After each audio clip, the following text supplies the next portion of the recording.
bo'lishingni men qaylardan bilardim. Men faqat sizniki deb o'zing aytarding menga, men ham ishonib dilim bergandim dilbar senga. O sevgan yorim bor deb aytmadim-ku.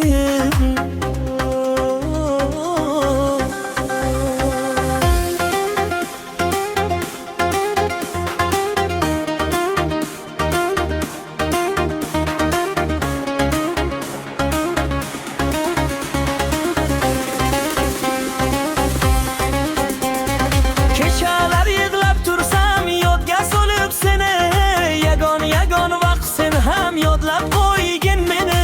Yoshlikdagi meg'imiz ey dilbar endi qani, bir bordi berdim senga, endi dil bermasman. Jonim deb senga qaytib manzur bo'lmasman, izingdan izlab seni hech vaqt endi bormasman. Yoshlikdan yurar edim seni olarman deb, ko'p xatolar qildim men bevafa seni sevib. Avvaldan aytganingda yurmasdim yonib kuyib.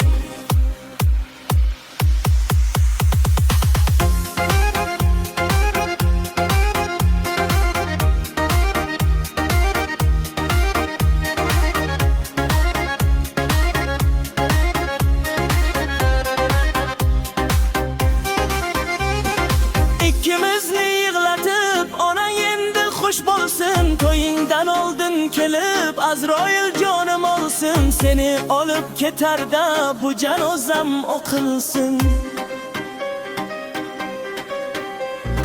Yig'lab o'zlab yozgan shirim senga ta'sir qilarmi? Sevgimizning chirog'i shunchalar tez solarmi? Diling mandaligini ota-onang bilarmi? Aytganingdan boshqaga tegmayman deb dilbarim, bugun to'ying eshitib bo'ldi bu ko'nglim yarim. Qolmadi hech umidim